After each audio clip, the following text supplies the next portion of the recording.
Një lajm mjaft i rëndësishëm për të gjithë pensionistët shqiptar ka ardhur nga qeveria shqiptare. Kryeministri ka njoftuar së fundmi se duke filluar nga data 31 korrik, të gjithë pensionistët do të përfitojnë një rritje të konsiderueshme të pensioneve mujore, duke arritur vlerën mesatare prej 350 eurosh në muaj.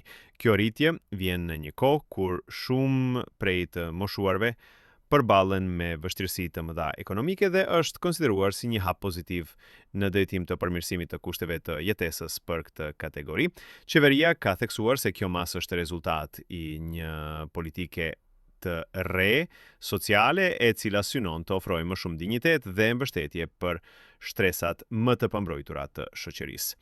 Rritja e pensioneve do të përfshijë të gjithë përfituesit aktual të skemës së sigurimeve shoqërore, si dhe personat që kanë dalë në pension të parakohshëm për arsye shëndetësore apo të tjera të ngjashme.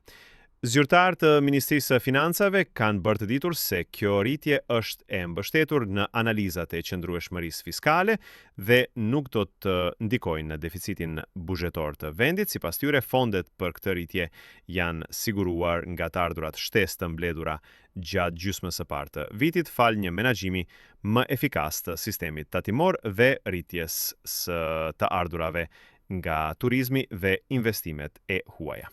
Përfituesit kanë reaguar me entuziazëm ndaj këtij vendimi. Shumë pensionistë janë shprehur se kjo rritje u jep atyre më shumë hapësirë për të përballuar kostot në rritje të ushqimeve, barnave dhe shërbimeve të tjera bazë. Po ashtu është theksuar se kjo është një mundësi për të pasur një jetë më të qetë dhe më të dinjitetshme pas një jete të gjatë pune dhe kontributi ndaj shoqërisë. Kjo rritje pensioni është parë edhe si një hap drejt përmbushjes së kritereve të Bashkimit Evropian për shtete me politika sociale gjithëpërfshirëse. Qeveria ka paralajmëruar se reforma të tjera në sistemin e sigurimeve shoqërore do të pasojnë me qëllimin për të rritur më tej ndihmën për të moshuarit dhe për të garantuar një të ardhme më të sigurt për brezat që vijnë. Po ju, çfarë mendoni për këtë situatë? Komentoni mendimin tuaj dhe mos harroni të bëni like dhe subscribe.